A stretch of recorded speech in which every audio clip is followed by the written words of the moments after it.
Latest news updates కోసం ఇప్పుడే download చేసుకోండి మీడియా ఎఫెక్ట్స్ యాప్.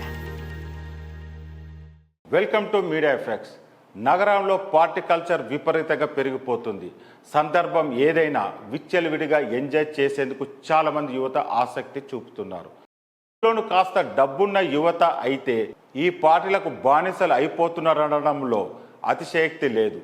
ఇప్పుడు తాజాగా రేవ్ పార్టీ అనే మాట 2 తెలుగు రాష్ట్రాల్లో మారుమోగుతుంది. అందుకు కారణం బెంగళూరులో నిర్వహించిన ఓ రేవ్ పార్టీలో తెలుగు సినిమా ఇండస్ట్రీకి చెందిన సెలబ్రిటీలు, పలువురు రాజకీయ ప్రముఖులు పట్టుబడడమే. ఇప్పటికే తెలుగు సినిమా నటీనటులు హేమ, శ్రీకాంత్ ఈ ఘటనపై స్పందించారు కూడా. ఈ పార్టీలో హేమ పాల్గొందని తొలి సమాచారం రాగా కాదంటూ హేమ ప్రకటన చేసింది. కానీ బెంగళూరు పోలీసులు మాత్రం ఆమె రేవ్ పార్టీలో పాల్గొన్నట్టు నిర్ధారించారు.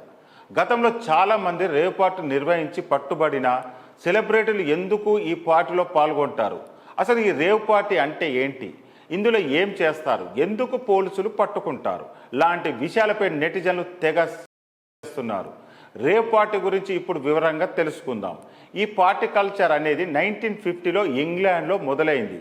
ఆ తర్వాత ప్రపంచ వ్యాప్తంగా వ్యాపించింది. ఈ పార్టీలో తొలుత మ్యూజిక్, డ్యాన్స్ ఎంజాయ్ చేసేవారు. నేరుగా సంగీత కళాకారులు ఈ పార్టీలో ప్రదర్శనలు ఇచ్చేవారు. ఆ తర్వాత ఈ పార్టీ కల్చర్ కొత్త రూపు సంతరించుకొని ఒక క్లోజ్డ్ ప్రదేశంలో పెద్ద హాల్లో చెవులు పగిలిపోయేలా మ్యూజిక్ పెట్టుకొని మద్యం సేవిస్తూ పార్టీ చేసుకునేవారు.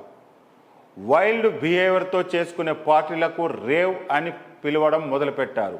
సాధారణంగా మద్యం సేవిస్తూ డ్యాన్సులు చేస్తూ పార్టీలు చేసుకోవడం వేరు, ఈ రేవ్ పార్టీలు వేరు. ఈ రేవ్ పార్టీ అనే పదం మొదట లండన్లో పుట్టింది. రేవ్ పార్టీలో పాల్గొనే వారిని రేవర్స్ అని పిలుస్తారు. ప్రముఖ జాజ్ సంగీత విద్వాంసుడు మిక్ ముల్లిగాన్ కింగ్ ఆఫ్ ది రేవర్స్ అని అంటారు. క్రమక్రమంగా ఈ రేవ్ పార్టీ కల్చర్ చట్ట విరుద్ధమైన కార్యకలాపాలకు వేదిక అయింది. మద్యంతో పాటు అమ్మాయిల డ్యాన్స్, అశ్లీల నృత్యాలు చేయించడమే కాకుండా యాంఫెటమిన్, ఎల్సిడి, కెటామైన్, మెంథాఫెటామిన్, కొకైన్, గంజాయి వంటి మాదక ద్రవ్యాలు రహస్యంగా వినియోగించడం ప్రారంభమైంది.